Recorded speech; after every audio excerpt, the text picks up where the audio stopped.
tema de salud, síntomas y causas del colesterol alto. Comenzamos haciendo un poco de historia. Está ya con nosotros aquí el doctor Juan Manuel Ventura. ¿Cómo estás, doctor? Bienvenido. Muy bien, muchísimas gracias. Muchas gracias. Comenzamos con, pues como a veces se tiene que comenzar por el principio. Va. O sea, entendamos un poco de la historia de los estudios. Comentábamos con el público hace unos momentos. Lo que encontramos nosotros en la investigación es que comenzamos a hablar del colesterol, pues por allá de 1948 en adelante, para acá. Uh-huh. O sea, tiene esto 70 y tantos, 80 años. Cerremos los 80 años. Más o menos. Se está hablando en el mundo, a nivel científico, a nivel de nutrición, a nivel de salud pública, del colesterol. Pero desde un enfoque, según entendemos, este planteamiento histórico que revisamos, pues un enfoque que el colesterol enferma tu corazón, te mueres. Uh-huh. ¿No? Sí. Esencialmente. Se ha satanizado y se ha sembrado el terror con el colesterol. Así se percibe, por lo menos, ¿no? Y se revolucionó la industria alimentaria Uh-huh. y la industria farmacéutica. Estaba viendo que estabas poniendo ahí, haciendo en la salita de espera. Sí. Mencionas algunas cifras de negocio. Dijiste business, ¿no? O sea, El business. business. Sí. Pfizer en el 2022... La farmacéutica. La farmacéutica vendió alrededor de 60 millones de pesos por minuto. Ah, caray, qué dato. Más o menos. ¿De medicamentos? De medicamentos. Para el colesterol. Para el colesterol. Uh-huh. Uy, qué cifra. Uh-huh. Por en minuto. Sí, claro, o sea, es un dato global, sí. Pero para ponerlo en pesos mexicanos, qué locura. Uh-huh. Bueno, qué negocio. Qué negociazo. Qué ¿no? negociazo. 60 millones de dólares, de pesos. Sí. Entonces tenemos por minuto. Desde 1950 que se publicó el estudio de los 7 países por Ansel Keys, para acá, satanizando las grasas. Por un lado te doy lo que te enferma y por el otro lado pues te doy lo que te cura. Lo que te cura. Uh-huh. Claro. Te vendo ¿cómo es ese dicho? El remedio y el trapito. Ajá, ¿no? Decimos aquí en el centro del país, te vendo el remedio y el trapito. Uh-huh. O sea, que es un poco la dinámica que...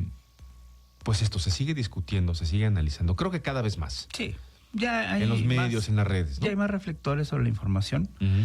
Este estudio de los 7 países hubo mucho sesgo cuando lo publicó Ansel Keys. ¿Quién era Ansel Keys? Era un fisiólogo norteamericano. Fisiólogo, médico, por ahí de los 50.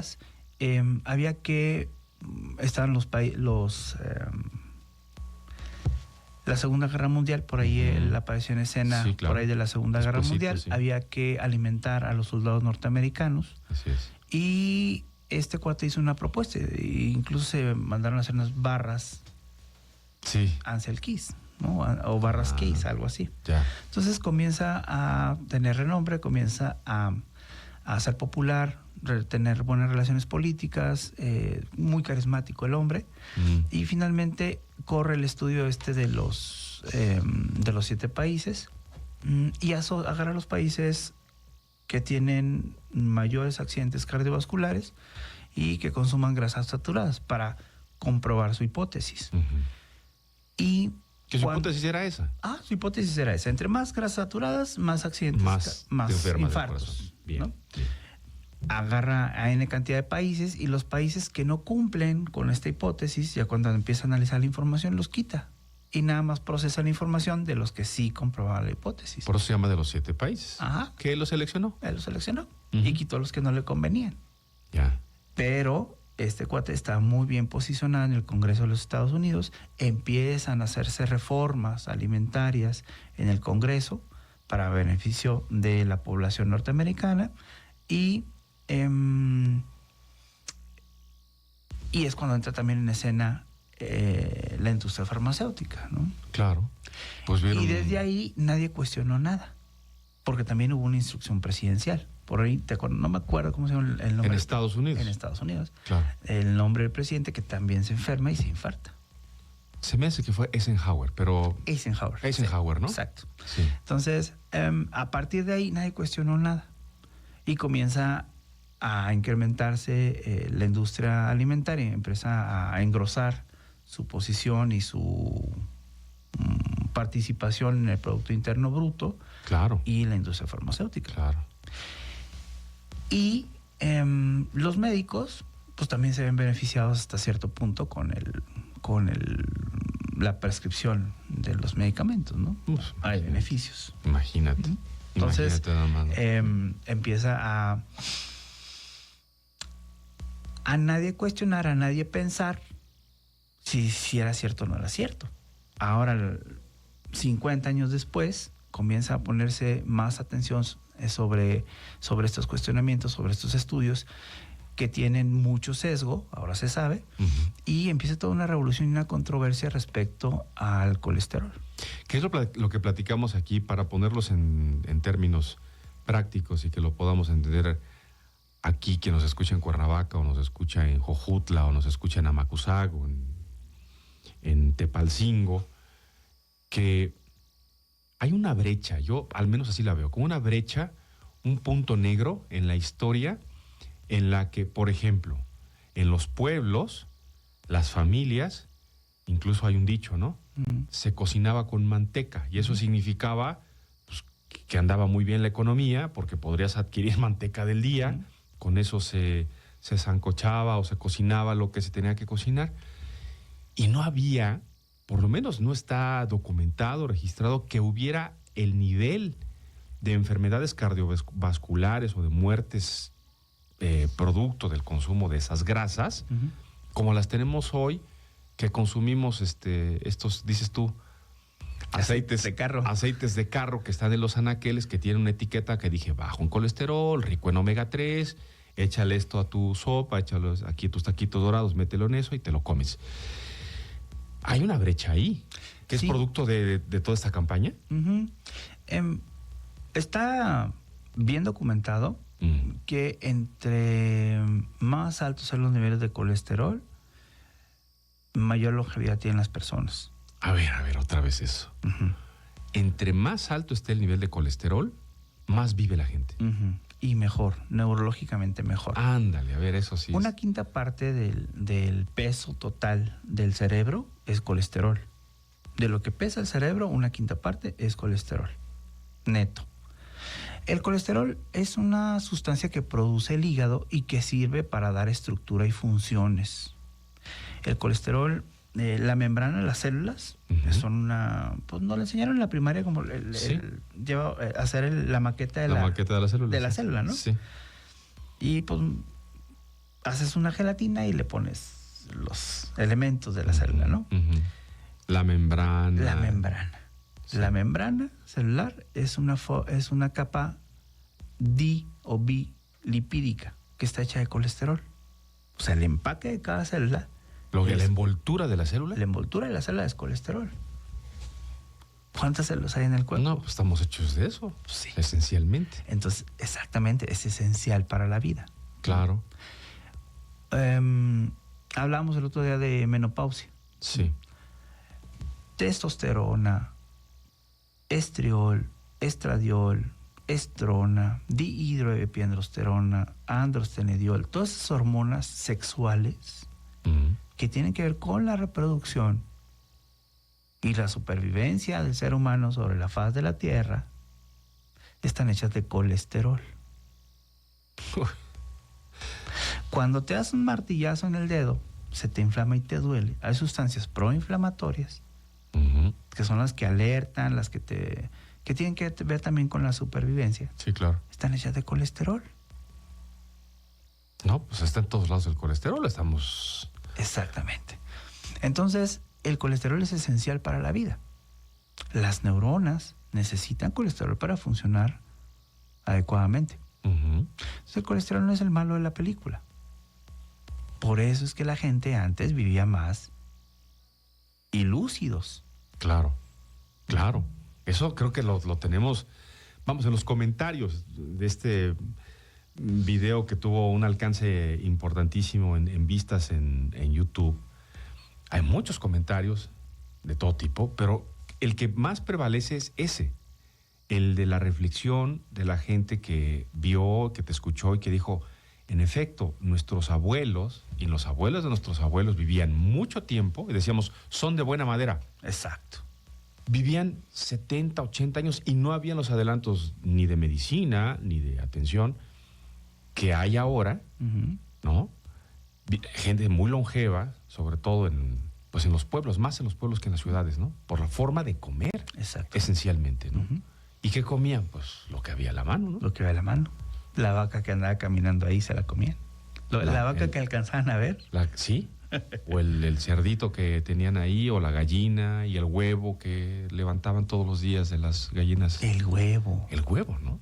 Hace poco salió hace años salió una de las carátulas que se presentaron del Dr. Kiss en la revista Time. Sí. Fue las 2 yemas de huevo y el tocino, donde el colesterol era malo. Hace poco, no hace mucho, Times volvió a sacar la misma portada. Diciendo que el colesterol que no era. Fíjate. Era fake, más. era de chill, como dice mi hija, ¿no? Fíjate nada más. Ajá. El colesterol se satanizó mucho el huevo. Muchísimo. Y todavía en los servicios de atención médica le dice a la gente no coma huevo. No coma huevo. Híjole, déjame hacer una pausa. Hecho. Soy de esa generación, ¿eh? Sí, claro. Yo crecí con una idea, con una información que asumo. La vi, la obtuve en una plática nutricional en la secundaria y en información, no recuerdo si estaba en libros de texto, honestamente no lo recuerdo, pero sí había una información, es los desayunos que dicen que te tomes 2 huevos en la mañana, ya no, eso antes era del pasado, eso hace colesterol, sobre todo la yema, y te enfermas mucho. Y hay que desayunar cereal y fruta. Sí, claro, cereal y fruta. Con leche. Los cereales disminuyen la testosterona en la mañana, afecta la reproducción. Mira, es una forma de control de densidad poblacional. Por eso caray, ahorita regresamos con ese tema. Por eso en la Radio Ciudadana estamos en el tema. Porque esta mañana que usted nos hace favor de escucharnos o que nos ve a través de las redes sociales en este video, tiene información así con el antecedente histórico de dónde viene toda esta historia del colesterol y en dónde estamos parados ahora para tomar una decisión importante en su forma de cómo come y qué come, esencialmente, ¿no? Y entender pues, que el colesterol no... Hombre... Y mira, que no nos crean. Sí, que no duden, que lo pongan en duda. Que prueben. Claro. No hay nada más fácil que cambiar la manteca, cambiar por aceites saludables. Sí. La forma en la que estás cocinando actualmente, te haces un perfil de lípidos ahorita y te haces otra después. Y ya probamos. Ni tú ni yo. Con números, con datos. Vamos a pausa, volvemos. Estamos en la Radio Ciudadana, conversamos esta mañana con el doctor Juan Manuel Ventura. Nos dejó para la posteridad el señor Ansel Keys, el estudio de los 7 países, y a partir de ahí, toda una revolución alimentaria, farmacéutica, que nos tiene 80 años después, reconsiderando este dato de la revista Time, ¿no? Pues una revista de prestigio, cómo vas en su momento, imagínate cómo se iba, porque hoy se hace, pero cómo se iba a cuestionar que la portada de esa prestigiosa revista, con la entrevista de un prestigioso científico, pudiera cuestionarse. Y 50 años después sale la propia revista en una especie de mea culpa o de asumir la responsabilidad de decir, perdón. Siempre no. Siempre no. Sí. Siempre no. O sea, aquello fue pues producto de la circunstancia, del momento, de los intereses políticos, económicos, fíjate nada más. Pero el impacto que esto tuvo. Sí. Porque finalmente Estados Unidos marca una especie de parámetro, de pauta de lo que comemos. No diría en el mundo, pero sí, por lo menos en México sí. Sí. Muchas de las políticas, de las normas, de los registros sanitarios, de los permisos, primero se aprueban en Estados Unidos y luego se implementan. Sí pasa ciertos filtros, pero básicamente marca la pauta de lo que hay que hacer. Después de esa publicación, por ahí de los 50, si ves la estadística de los accidentes cardiovasculares, para arriba, comienza a crecer exponencialmente en Estados Unidos y después en México. Claro. Porque ¿qué sucede? O sea, finalmente explotan en los anaqueles la presencia de productos de aceites vegetales, ¿sí? Que ya nos platicaste aquí. La dieta del ser humano tiene 3 componentes. Muchos, pero básicamente son 3. Bien. Azúcares, proteínas y grasas. Bien. si te estoy diciendo que comer grasas es malo, que le bajes, entonces reduces el tamaño de la grasa y se incrementan los otros dos circulitos. El de los carbohidratos y el de los azúcares. Y el de las proteínas. Bueno, azúcares, carbohidratos, azúcares, proteínas, se incrementa ese círculo y proteínas pues moderadamente. Entonces comienzas a comer más carbohidratos, más azúcares. ¿Y qué pasó en los últimos 30 años? Nos inflamos. La diabetes. La obesidad. La obesidad y la diabetes. Sí, entonces dejaste de comer grasas que te ayudaban a mantener tu cerebro sano, a mantener tu sistema hormonal equilibrado adecuadamente, y comenzaste a consumir más azúcares refinados o más carbohidratos procesados, grasas trans, o sea, aceite de carro. ¿Y esas son las grasas trans? Esas son las grasas trans. Y comenzó a haber más accidentes cerebrovasculares, más cáncer, más Alzheimer, que ahora se considera la diabetes tipo 3, que es el máximo, es la diabetes mellitus en su máximo esplendor, el Alzheimer, la demencia senil. La demencia senil. ¿Por qué? Porque las proteínas en el cerebro, las neuronas, dicho, palabras más, palabras menos, se caramelizan. Ah, caray. Entonces no transmiten adecuadamente, se dañan ciertos núcleos del cerebro y pues ya nomás no sabes ni quién eres. Sí, nos explican cómo es que funciona la comunicación cerebral, una red, ¿no? La red neuronal. Así es. Un montón de conexiones, las células cerebrales conectadas. Me las estoy imaginando caramelizadas. Caramelizadas, exactamente. Duras, frágiles. Frágiles, se rompen. Pues eso es la neuropatía diabética. Okay. Los nervios, las proteínas de los nervios se vuelven caramelo, se vuelven como de cristal. Se llaman reacciones de Maillard, las descubrió un francés. Entonces, estas reacciones lo que hacen es vuelven frágil y débil las proteínas. Pero estamos hablando de niveles microscópicos. Microscópicos, exactamente. Claro. Sí. Y eso dificulta la transmisión nerviosa. Entonces, primero te da un calambrito. Después, primero se adormece, después calambres, después empieza a doler y después ya no sientes nada. Pierde comunicación. Pierdes la sensibilidad en los pies. Es epidiabético, por ejemplo. Ya. Entonces, pisas un clavo, una piedra, un vidrio, lo que sea, no te das cuenta y comienza la putrefacción de la extremidad. Ya. Esa es la razón. Esa es la razón. ¿Por qué? Porque hubo caramelización de proteínas que están en los nervios, que se llaman nervo nervorum, y en los vasos sanguíneos de los que alimentan los vasos sanguíneos, que se llaman vasa vasorum. Bien. Entonces, es la principal afectación de la diabetes, la microvasculatura y el sistema nervioso en lo pequeño.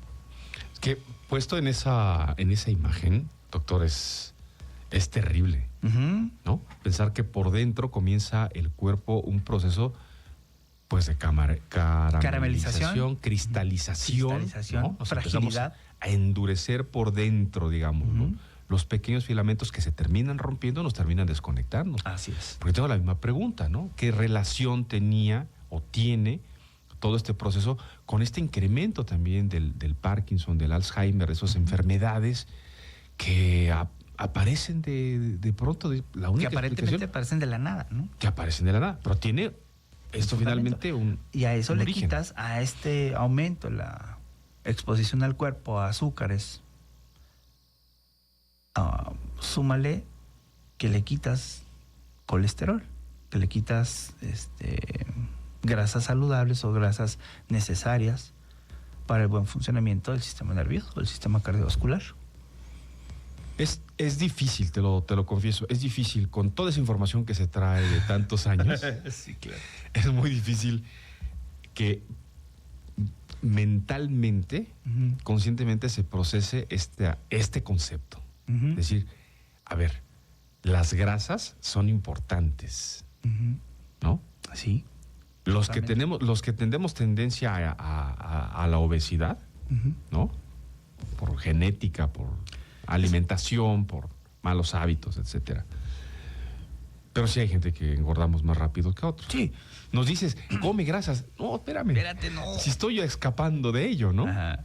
Es difícil, ¿eh? Es que cuando se empezaron a hacer relaciones o asociaciones muy simples, cuando se descubrió el tema del colesterol por ahí de los 1800 y garra, ¿no?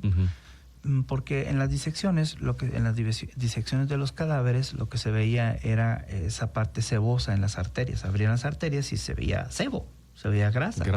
Entonces empezaron a asociar, la manteca de la cocina es la que viene y se pega aquí.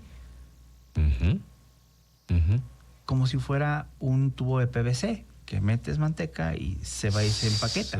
No funciona así. El sistema en el cuerpo humano no funciona así. El encargado de fabricar las grasas es el hígado. Adquiere elementos y sintetiza grasas. Por ejemplo, los triglicéridos. Ya. Los alimentos no tienen triglicéridos. El hígado se encarga de sintetizar los triglicéridos a partir de 3 ácidos grasos más una molécula de glicerol. Por eso se llama triacilglicerol o triglicérido. Y almacena grasa. Pero no es de que la grasa... Y el triglicérido se forma a partir de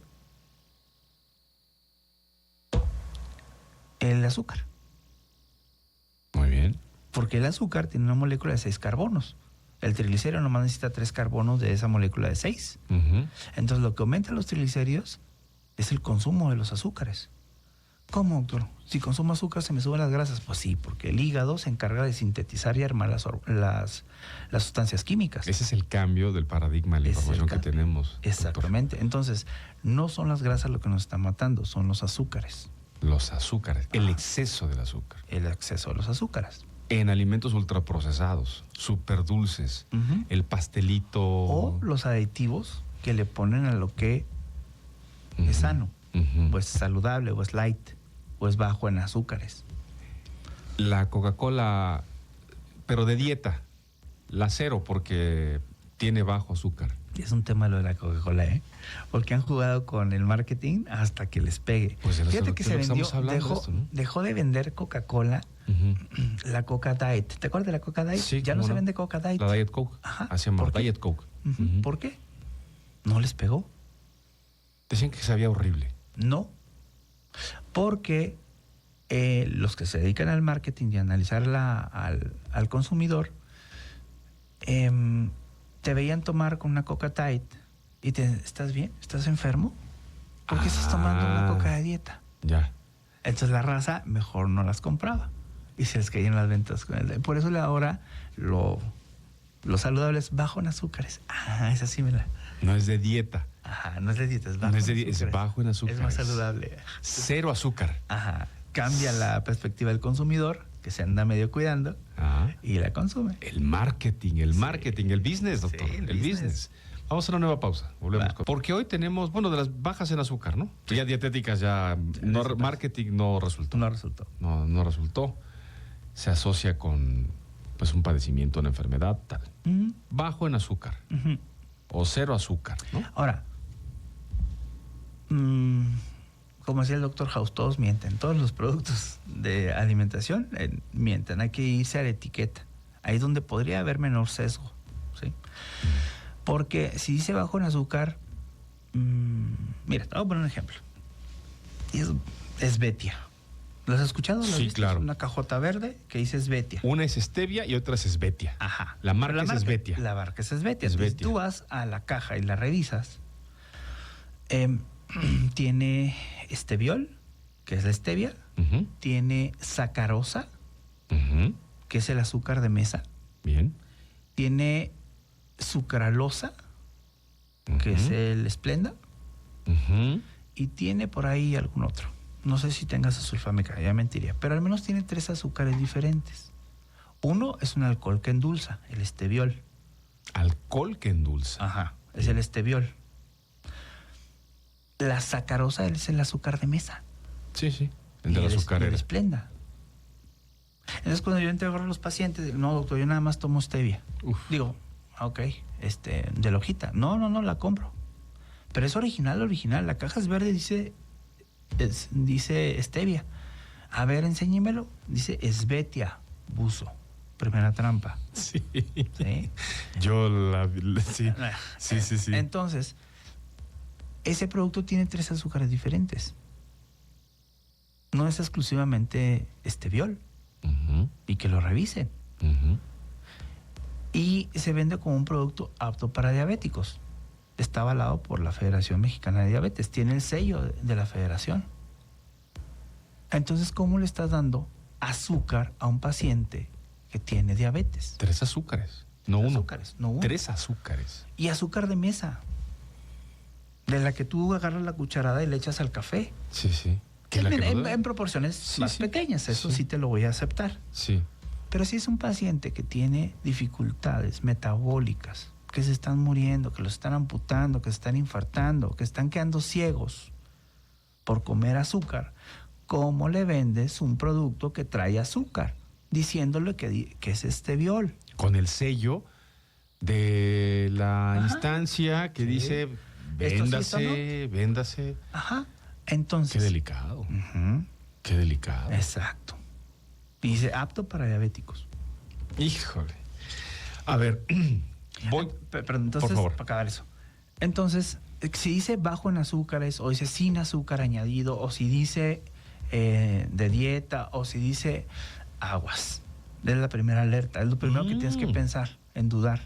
Si no trae azúcar y sabe dulce, ¿qué es? Sentido común.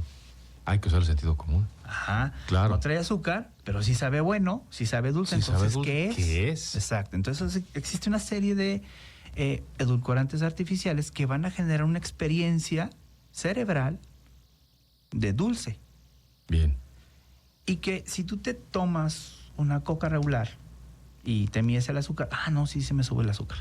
Y si pruebas un producto de dieta bajo en azúcares, apto para diabéticos, y te pinches el dedo, te lo tomas, te pinches el dedo y no se te sube el azúcar, dices, pues qué chido, esto sí. Ujú. Porque el paradigma del tratamiento de la diabetes es el tratamiento de la glucosa.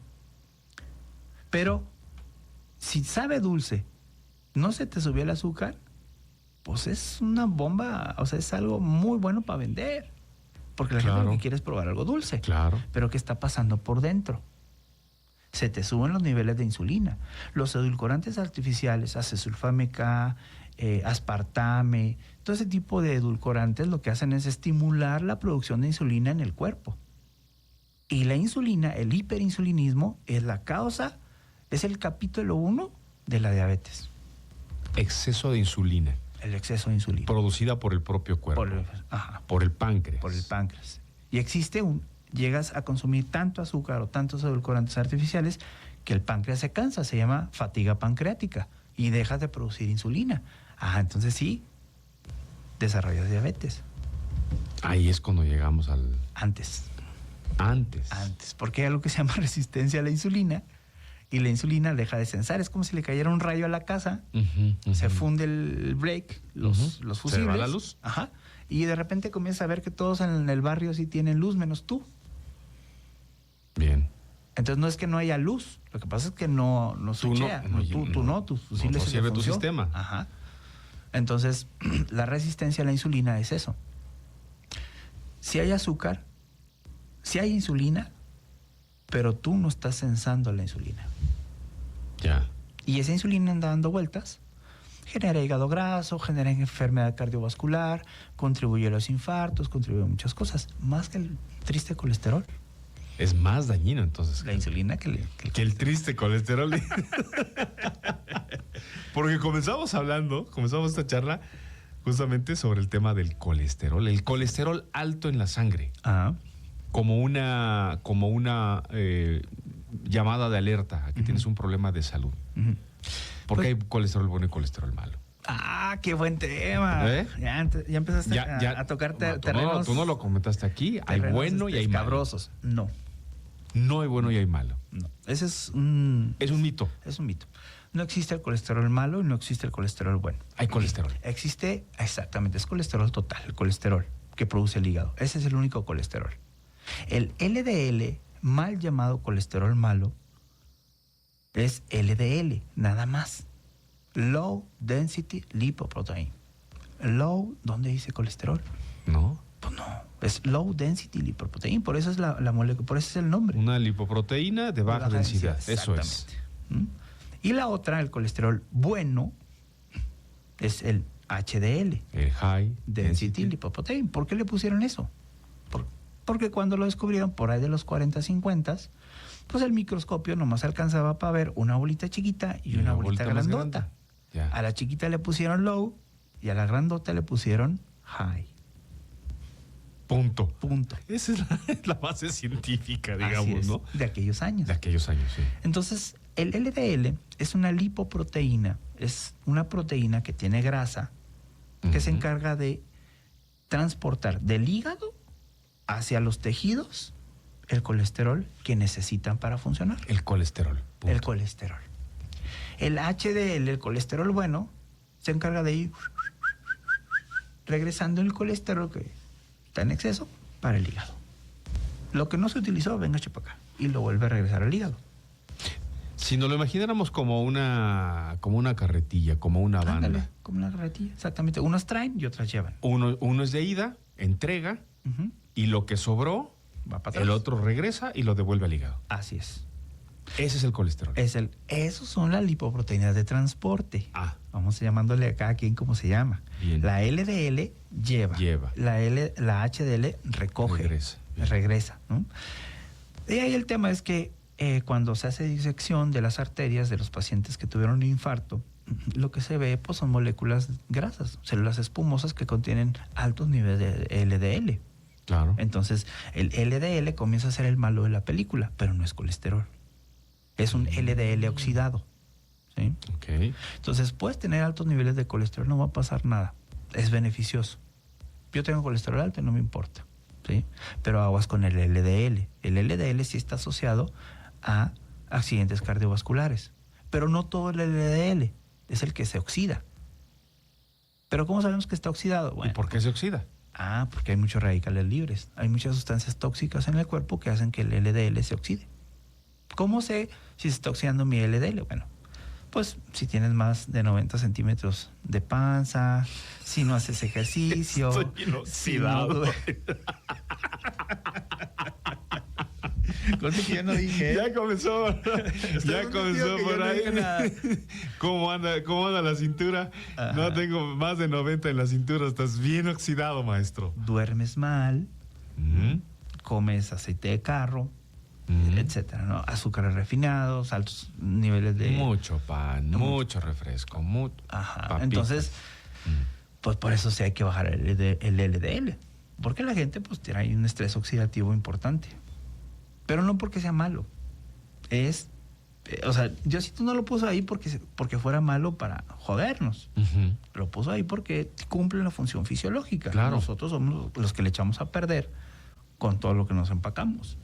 Y en la forma en la que vivimos. Con todos los oxidantes, podemos decir, como si agarrara una cucharada de óxido y boom, para adentro. Ajá. Eso me va a terminar matando. Así es. Y el HDL, que es el bueno, colesterol bueno, pues es el que se encarga de ir recogiendo el colesterol, el LDL el colesterol que está en exceso. Y es cardioprotector, por eso le dicen que es bueno. Protege las arterias, quita el exceso. Ya. ¿Qué sube el HDL? Pues hacer ejercicio. Nomás hacer ejercicio sube el HDL. Moverse. Consumir omega 3, grasas monosaturadas, aceite de aguacate, aceite de oliva, aceite de pepita de uva, aceite de coco. Bueno, el aceite de coco no, ese es saturado. Pero esos tres aceites, aguacate, oliva y uva. Semilla de uva. Semilla de uva.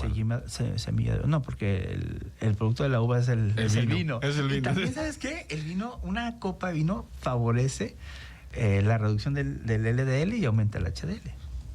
O sea, una copa sí sube. Sí tiene efecto benéfico. Ajá. Y aparte el resveratrol y otras cosas.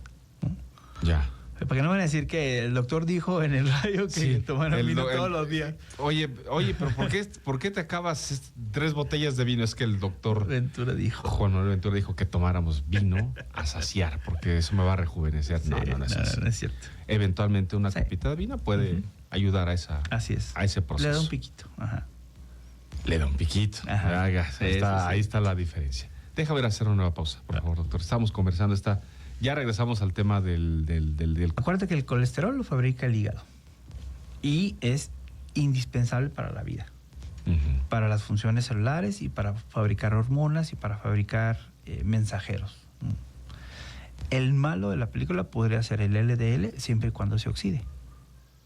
Lo oxidemos Lo oxidemos. con lo que comemos, Ujú. ¿no? Sí. El malo, el que sí hay que tenerle miedo, pues es al azúcar. Es a los azúcares refinados, es a las grasas trans. Ahí es donde está la bronca. Te aseguro que si tú comienzas a cocinar con manteca, vas a funcionar mejor mentalmente, vas a funcionar mejor hormonalmente también. Ujú. Y es un cambio mínimo que va a impactar en la salud global de la familia o de los que consuman eso. Fíjate nada más, pero cómo pasamos de este hueco que llamo yo, ni siquiera generacional, sino como histórico, entre pues, los abuelos en el pueblo comían con manteca, nosotros ahora en la modernidad comemos con este aceite dotado de polvos mágicos, ¿no? De sustancias mágicas que nos hacen tener una buena salud, con unos resultados en la práctica y en la vida diaria terribles en materia de salud Sí, pública. pues es que están, para empezar, pues están poliinsaturados. O sea, eso los hace... ¿Qué quiere decir poliinsaturado? Es un término bioquímico, Bioquímico. ajá, donde la cadena, en química orgánica, Ujú. son chompecas, ¿te acuerdas? Ujú. Entonces, esta cadena de carbonos está... los carbonos tienen enlaces entre ellos, Ujú. entre los carbonos, que son muy débiles y que pueden ser fácilmente intercambiados o fácilmente se puedan pegar otra sustancia química a ese enlace de carbono. Bien. Estas grasas poliinsaturadas significa que tiene espacios vacíos, como en un estacionamiento, Ya. para que el que llegue ahí se una. Ujú, ujú. A diferencia de una grasa saturada que tiene todos los lugares ocupados y que nadie entra. Eso es una grasa blindada, Bien. como la manteca. El aceite de carro, el aceite vegetal, todos esos son aceites poliinsaturados donde cualquier sustancia se puede llegar a estacionar. ¿Como cuáles? Los radicales libres, que tienen mucha afinidad por estos enlaces químicos. Se conectan. Se conecta de volada. Entonces, si era, entre comillas, bueno, pues se volvió el perverso de la película, Ya. el malo de la película. Eso es lo que lo Y facilita. es lo que causa daño. Lo Ujú. poliinsaturado por esta condición de permitir que un Cualquier radical libre sustancia. se conecte. Así es. Se oxida. Se oxida. Y estos omega 6 y 9, que estos aceites son ricos en 6 y 9, porque no todos los omegas son buenos. Buen dato. No todo Todos lo los que diga omegas omega son buenos. Es bueno. Ajá. No todo lo que diga omega es sinónimo de bueno. Existe el muy bueno, que es Ujú. antiinflamatorio, el omega 3, Bien. el omega 6, el omega 9, ¿sí? Ujú. Estos dos últimos son proinflamatorios. Mm. Contribuyen a la inflamación de toda la economía del cuerpo. Me voy a hinchar, me voy a inflamar. Exactamente. Entonces, estos tienen, por ejemplo, afinidad con la piel. Lo primero que les cambia a las personas cuando cambian la dieta es la piel. Comienza a ser diferente. Es correcto. Ujú. Entonces, correcto. cambias a comer manteca o aceite de coco o algo así y la piel cambia. Sí. Comienza a tener una... Lo comparto con el público porque de una conversación hace un par de meses con el doctor Juan Manuel Ventura aquí, yo cambié la utilización del aceite convencional, Ujú. ¿no? El de cártamo, el de girasol o el de... Bueno, Ujú. dices tú, el aceite para coches, por manteca. Ujú. Sí lo cambié, entre otras cosas. Y una cosa que sentí de inmediato es en la piel una especie de digo yo, autohumectación. Ajá, te ves como más en HD. Más. Es decir, hay una pues sí, una humectación, la piel está más fresca, Ajá. más Sí, porque los aceites vegetales se depositan mucho en la piel. 6 y 9. Y favorece el envejecimiento. Entonces, para quienes andan en la búsqueda de la receta milenaria, aún no descubierta, de acabar con las arrugas en la cara, de esta piel problemática, deja de consumir ese aceite y cambia eso, que te está perjudicando, que te está amolando la piel, que te la está poniendo muy mal, y cámbiala por una dieta mejor, ¿no? Por ejemplo. Para empezar. Para empezar. Ahí. Y el huevo, entonces, ¿superalimento no es un buen alimento? Superalimento. ¿No? Superalimento. Pues de un huevo sacas un pollito. Sí. De una chuleta no sacas una vaca. De acuerdo. Sí, de acuerdo. Entonces, el huevo es uno de los alimentos, o es el alimento más completo del que disponemos en la dieta humana. Y sí, hay que consumirlo, tiene mucha colina, que funciona, nos ayuda para la función neuronal, y tiene muchos ácidos grasos que van a servir para sintetizar colesterol. Entonces, esta dieta tan criticada del huevito que hacía bueno, a mí lo hacía mi abuela mucho, ¿no? El huevito tibio que le llaman, no, bueno. O sea, mi abuelo vivió 82 años comiendo pollito y huevo tibio. Mi abuelo vivió más de 80 años y era una dieta diaria, permanente todas las mañanas, en el cascarón además. Ah, sí, se lo comía en el cascarón. Se lo comía en el cascarón, hacía un hoyito, ¿sí? Ajá. Llegaba a veces lo que hacía, ponerle un poquito de limón, unas 2 gotas de limón. Yo creo que eso le valió a mi abuelo vivir tanto tiempo, el comer huevo tibio todos los días. Sí, todos los días. Mi abuelo comió, lo recuerdo con mucho cariño a mi abuelo, pero ese era su desayuno. Sí. ¿No? Y en el campo mi abuelo igual, iba al gallinero, le rompía y eso, en aquel entonces los comía como Rocky. Así, crudos. Pero ya cuando yo lo conocí, sí, eran tibios. Huevos tibios 3 minutos es lo que... Eso lo puedes pedir en cualquier restaurante y te lo dan. Claro, por supuesto. Es un muy buen desayuno. Ya voy huevos en cualquier restaurante. Para arrancar bien el día. Va a ser tema de otra conversación, si me lo permites. Te invitamos para platicar, doctor. Pero viene ahora justamente, estamos en un proceso a nivel nacional de una iniciativa gubernamental que es vivir bien, vivir saludable, un cambio, un intento de cambio, porque ese es el objetivo, un intento de cambio de paradigma, de forma, de estructura, de cómo nos estamos alimentando, de cómo alimentamos a los chavos, a los niños en las escuelas, el retiro de los oxidantes, ¿no? El retiro de los oxidantes, de los chicharrones, de las azúcares, de las harinas ultraprocesadas, para que haya disponible otras cosas, ¿no? Verduras, frutas, proteína. Veía yo la monografía, bueno, el documento que está disponible en internet, muy interesante, porque me temía yo que fuera una cosa muy cuadrada, por ejemplo, ¿no? Que dijera, no, una torta no te la puedes comer, ¿no? Sí, la puedes preparar de una manera, pero no puede ser tu alimento diario. Te puedes comer una a la semana a lo mejor, pero debe de llevar esto y estos elementos y la puedes complementar. O sea, en un proceso que, entiendo la idea, sea gradual. ¿Cómo ves tú en general el proyecto? ¿Y debe ser dirigido a las cooperativas y a las escuelas y a los niños o a los papás? Ya hubo esfuerzos así me parece que en Cambridge. Y que fue el tema de... No, te miento si fue el lugar, pero era una ciudad universitaria donde se grabó los refrescos. De ahí viene la iniciativa de aumentar los impuestos sobre el refresco. De grabarles, es decir, de poner un impuesto y que cueste más. Sí.